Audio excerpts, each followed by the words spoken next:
सदी के महानायक श्री अमिताभ बच्चन को उनके 80वें जन्मदिन पर ढेर सारी शुभकामनाएं। नमस्कार दोस्तों, मैं आपका अपना विशाल वर्मा और सिनेब्लू चैनल में आप सबका हार्दिक स्वागत है।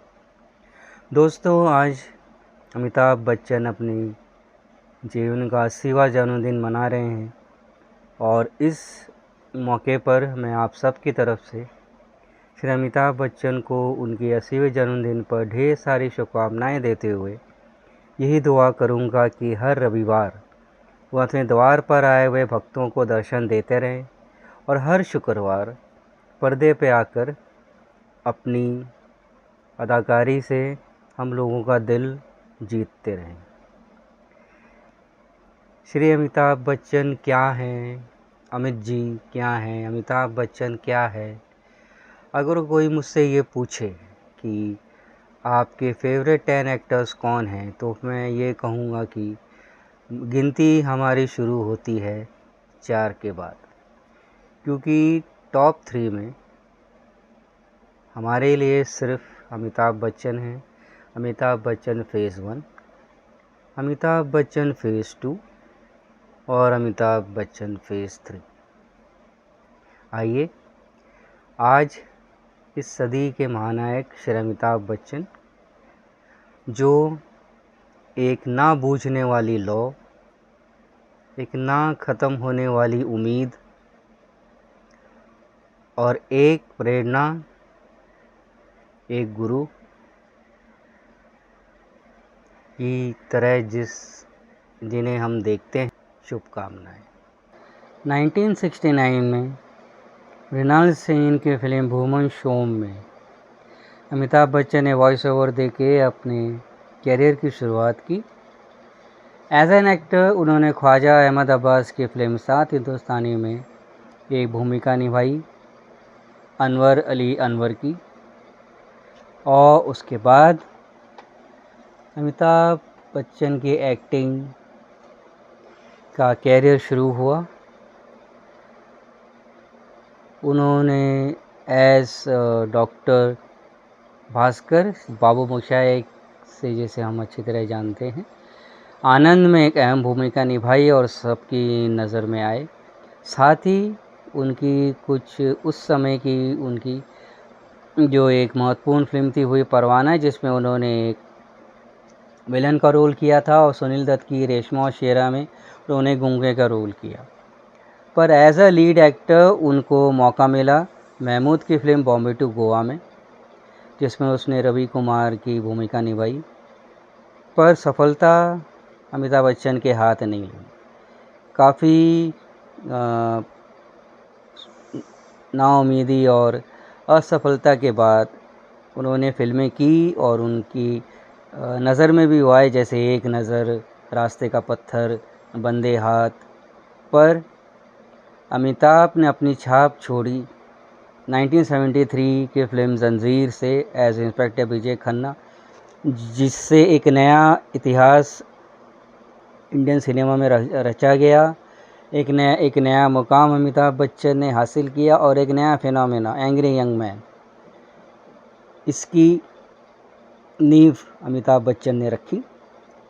आज कल जो भी आप किरदार जो देखते हैं, जो पुलिस ऑफिसर है, जो एक युवा है जो एक सिस्टम के ख़िलाफ़ लड़ता है और कोई बकवास नहीं सुनता, जैसे सिंघम में आपने देखा होगा फॉर एग्ज़ाम्पल अजय देवगन के, इस तरह ऐसी बहुत सी फिल्मों के जो इंस्पिरेशन रही वो जंजीर। सलीम जावेद की लिखी हुई स्क्रिप्ट में अमिताभ बच्चन को ये फिल्म ऑफ़र हुई, जब राजकुमार और धर्मेंद्र इन लोगों ने फिल्म करने से इनकार कर दिया। जंजीर से अमिताभ बच्चन का वो फेज़ 1 शुरू होता है जो लंबे समय तक चला, और उनका जो एंग्री यंग मैन का जो पर्सोना था वो हमें फिर दीवार में, त्रिशूल, दीवार, काला पत्थर, इन फिल्मों में देखने मिला। और साथ ही अमिताभ बच्चन का जो रोमांटिक साइड था वो हमें कभी कभी, अभिमान, इन फिल्मों में भी वो हमें देखने मिला, कसमें वादे में भी। और अमित जी की जो एक सबसे बड़ी खासियत है एक कॉमेडी की, वो हमें अमर अकबर एंथोनी, हेरा फेरी, नमक हलाल, इन फिल्मों में हमें उनकी कॉमेडी देखने में हाँ हाँ शोले, जिसमें उनके one poker phase one liners और उनके जो डायलॉग्स होते थे वो भी एक अलग ही पहचान अमिताभ बच्चन ने हर फिल्म में रखी। उनके डायलॉग्स आज भी उतने लोकप्रिय हैं, आज भी उतने पॉपुलर हैं। अब दीवार के डायलॉग ले लीजिए, मेरे ऐसे कई मकाम हासिल करते करते उन्होंने फिर एक डबल रोल निभाया अदालत में, बाप और बेटे का। फिर आगे चलते चलते उन्होंने डॉन, मुकद्दर का सिकंदर, नटवरलाल, सुहाग, शान, ये फिल्म सिलसिला, ये फिल्में करते करते करते फिर याराना, कालिया, सत्य पे सत्ता के समय उनका अमिताभ बच्चन का स्टारडम चरम सीमा पे था। उसी समय उन्होंने एक फिल्म दिलीप कुमार के साथ की, शक्ति, और ये कहा जाता है कि इस फिल्म में अमिताभ बच्चन ने दिलीप कुमार जैसे एक बेहतरीन कलाकार को, लेजेंड को टक्कर दी, और कईयों का ये मानना है कि वो उनसे आगे भी निकल गए। खैर, शक्ति से फिर उनकी फिल्में नास्तिक और पुकार आती रही, और फिर 1983 में एक ऐसा हादसा हुआ जिसने सारी दुनिया को हिला के रख दिया। अमिताभ बच्चन कूली की शूटिंग के दौरान बहुत ही बुरी तरह से ज़ख्मी हुए। मौत के मुंह से वो बाहर आए, पर वो मौत के मुंह से बाहर आ गए, और सारी दुआएं लोगों की उन्हें मिली। मैंने तो यहाँ तक सुना है कि लोग उन्हें खून देने के लिए लंबी लाइन में लगे रहते थे, और उस समय के भारत की प्रधानमंत्री श्रीमती इंदिरा गांधी ने अपनी फ़्लाइट कैंसिल की थी अमिताभ बच्चन से मिलने के लिए। गांधी परिवार और अमिताभ बच्चन के बीच का रिश्ता उस समय काफ़ी मजबूत था।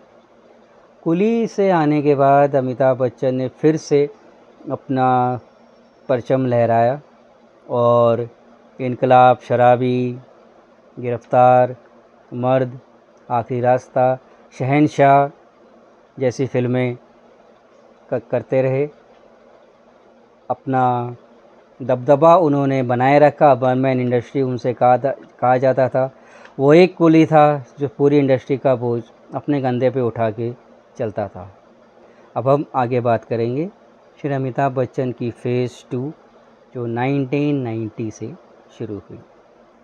1990 से अमिताभ बच्चन का फेज़ 2 शुरू हुआ, जहाँ पर उन्होंने एक अग्निपथ जैसी फिल्मों में एक मैच्योर भूमिका निभानी शुरू की।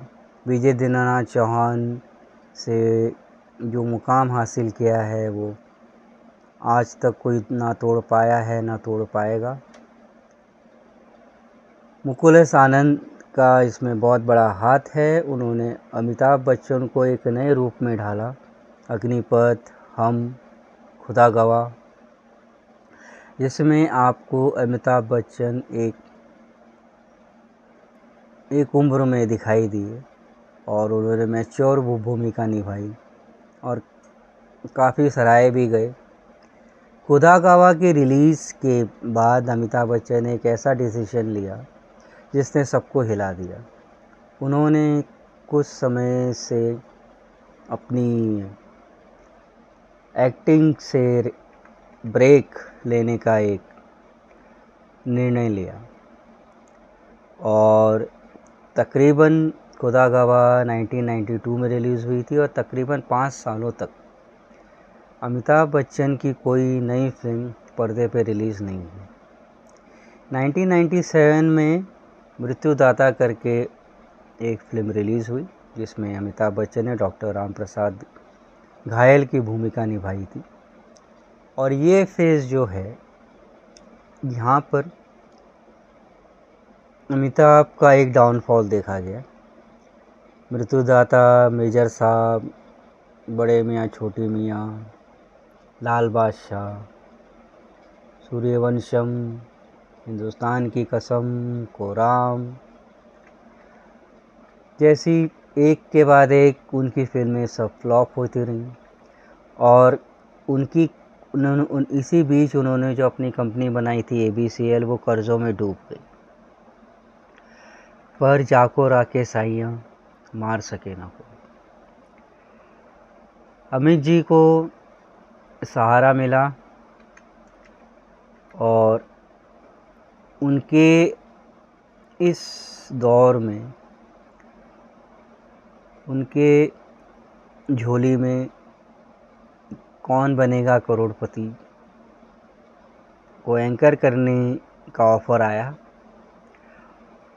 और काफ़ी सोच विचार के बाद उन्होंने उसे में हामी भरी। और जहाँ तक मुझे पता है, उन्होंने यश चोपड़ा से वो मिलने गए थे, उन्होंने फ़ोन किया था और वो उनसे काम मांग रहे थे कि मुझे काम चाहिए। बहरहाल कौन बनेगा करोड़पति 2000 में कौन बनेगा करोड़पति एयर कर होना शुरू हुआ और वो अमित जी जैसे काफ़ी पॉपुलर ही थे, बस उनकी फ़िल्में लोगों को पसंद नहीं आ रही थी। पर उनका जो मकाम था, जो करिश्मा था, वो हमेशा की तरह कायम था। कौन बनेगा करोड़पति हिट हुआ, अमित जी फिर से छाए और 2000 की दिवाली में मोहब्बतें फिल्म रिलीज़ हुई और वो फिल्म चली। अमित जी का रोल सराहा गया और फिर आगे चलकर उन्होंने एक्सपेरिमेंटल फिल्म्स करनी शुरू की। अक्स उनकी थी, जो उनका रोल तो काफ़ी सराहा गया, पर फिल्म को उतनी खास सफलता नहीं मिली। आँखें, कांटे, अरमान जैसी फिल्में में वो एक अहम मेन लीड की जगह वो एक ख़ास भूमिका निभाने लगे और चलते रहे। फिर आई बागबान 2003 में, जिसने फिर लोगों के दिलों में राज किया और अमिताभ बच्चन फिर से एक मुकाम पर फिर से पहुंचने लगे। चलते चलते फिर उनकी फिल्में खाकी, लक्ष्य, वीर ज़रा करते रहे, जिसमें वो मेन लीड में नहीं थे, पर फिल्म में एक अहम भूमिका हमेशा उनकी रहती थी। फिर उनका जो असली जो लास्ट फेज़ है, जिससे मैं कहता हूँ फेज़ 3, वो शुरू होता है 2005 में आई फिल्म ब्लैक से। अमित जी का फेज़ 3 शुरू होता है। ये वो फेज़ है जो हमें एक सीख देता है, ये बताता है कि कभी भी हार नहीं माननी चाहिए और अपनी उम्र के साथ एक एक्टर को अपनी उम्र से समझौता करके वो करना चाहिए जो उसकी टैलेंट को और उसकी एज को जस्टिफाई करे। ब्लैक, सरकार जैसी फिल्में करके अमित जी ने फिर से अपना थर्ड पे शुरू किया, जिसमें एक मैच्योर अमिताभ बच्चन वो रोल कर रहे थे जो उनकी एज को, उनके पर्सोना को, उनके करिश्मा को, उनके स्टेटस को सूट करता था। चीनी कम और फिर उन्होंने भूतनाथ जैसी फिल्में करके फिर से उन्होंने अपना मकाम हासिल किया। और फिर 2009 में एक फिल्म आई पा, जिसमें उन्होंने सबको पीछे छोड़ते हुए एक ऐसा पेडेस्टल, ऐसा बेंचमार्क सेट किया जिसे आज तक कोई नहीं कर पाया है। पा देखने के बाद लोगों का रिएक्शन ऐसा था, रजनीकांत ने कहा कि बस ख़त्म, अब हमारे लिए कुछ नहीं बचा। शाहरुख खान ने अपने बच्चों से कहा कि इसे देखो, इसे कहते हैं एक्टर। लेकिन अमित जी हैं, वो लौ हैं जो कभी ख़त्म नहीं होती। अमित जी चलते रहे और फिल्में करते रहे। चलते चलते फिर उन्होंने हॉलीवुड में द ग्रेट गैट्सबी में उन्होंने एक इम्पॉर्टेंट रोल, एक खास भूमिका निभाई। इस सत्याग्रह उन्होंने की। आगे चलते चलते फिर आर बाल्की की शमिता भी उन्होंने काम किया। हालांकि फिल्म में उनकी अदाकारी कमाल की थी, पर फिल्म नहीं चल पाई। फिर आई पीकू, पिंक, ऐसी फिल्मों से अमित जी ने अपना जो एक मकाम बनाए रखा था उसे बरकरार रखा। कि बदला जैसे क्राइम थ्रिलर करते रहे। रनअवे 34 में उनका अच्छा खासा एक पावरफुल रोल हमें देखने को मिला। अभी और हाल ही में अभी एक फ़िल्म रिलीज़ हुई है गुड बाय, जिसमें उन्होंने कमाल का अभिनय किया है। फिल्म भी काफ़ी पॉजिटिव है, हमें जीना सिखाती है। जिस तरह से अमिताभ बच्चन ने स्क्रीन में आके हम सबका दिल जीता, और हमेशा से ज़िंदगी में बहुत से उतार चढ़ाव आने के बाद भी वो शख्सियत ने कभी हार नहीं मानी, हमेशा लगे रहे। वक्त की कदर जो करता है, जैसे अमिताभ बच्चन हमेशा वक्त पे आते हैं, टाइम की कदर करते हैं, तो वक्त उनकी कदर करता है। आज जीवन के इस वक्त पर, इस मोड़ पर, 80 साल की उम्र में अमिताभ बच्चन की एक फ़िल्म थिएटर में चल रही है। लोग उसे पसंद कर रहे हैं, देखना चाह रहे हैं, और इसी के साथ साथ एक अद्भुत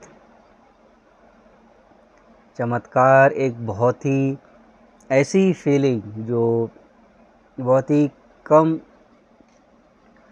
देखने मिलती है, ऐसा महसूस हुआ। ये वो हुआ यूं।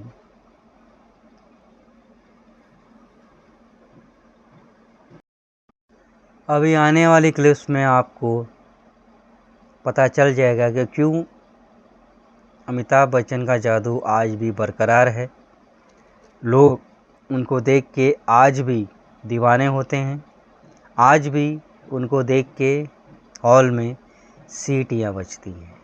लोग गाना गाते के, लोग उनके साथ उनके गानों में नाचते हैं, झूमते हैं, झूम उठते हैं, और अपने कलाकार को देख के फूले नहीं समाते। जी हाँ, हाल ही में फिल्म हेरिटेज सोसाइटी ने पीवीआर सिनेमास के साथ मिलकर एक Amitabh Bachchan back to beginning का एक फेस्टिवल ऑर्गेनाइज़ किया था, जिसमें अमिताभ की कुछ आइकॉनिक फिल्में जो थीं, जैसे दीवार, अमर अकबर एंथोनी, डॉन, नमक हलाल, कालिया, ये सारी फिल्में, अभिमान, ये सारी फिल्में दिखाई गईं। और यकीन मानिएगा, लोग टूट पड़े। अभी जो क्लिप आप देखेंगे, इसमें आपको दिखेगा डॉन की और दीवार की ये क्लिप्स है, जिसमें आप देखेंगे किस तरह लोग उनके डायलॉग्स पर, उनके एंट्री पर, उनके जब वो गाते हैं, नाचते हैं, तो किस तरह लोग झूम उठते हैं। थिएटर में तालियां, सीटियां, और लोगों को उठकर कुर्सी पे नचाना वाला जो हीरो होता है, वही इंडस्ट्री रूल करता है। और ये अमिताभ बच्चन पिछले कितने सालों से कर रहे हैं, 1970 से ये करते आ रहे हैं। और आज भी जब भी उनकी पुरानी फिल्में रिलीज़ होती हैं, तो आज भी लोग पागल होते हैं। उस पर यंगस्टर्स भी थे।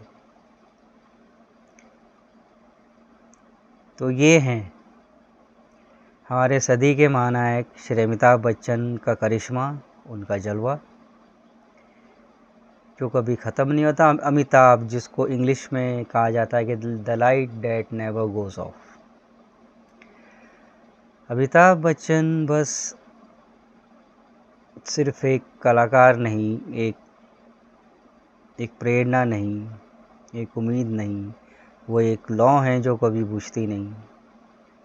वो एक ज्ञान का ऐसा स्रोत है जो कभी ख़त्म होता नहीं। वो एक धारा है जो निरंतर बहती रहती है। इस सिनेमा की महान शख्सियत को उनके 80वें जन्मदिन पर मैं फिर से आपका अपना विशाल वर्मा तहे दिल से मुबारकबाद देता हूँ और यही दुआ करता हूँ कि हर शुक्रवार वो रुपये पर पर्दे पर आए और हमारा दिल जीत के जाए, और हर रविवार अपने भक्तों को अपने द्वार पर दर्शन दें।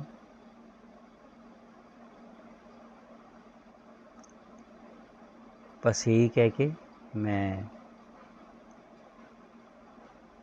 अपना ये ख़ास प्रोग्राम ख़त्म करता हूँ और आपसे ये गुजारिश है, ये विनती है कि आप हमारा चैनल फॉलो करें।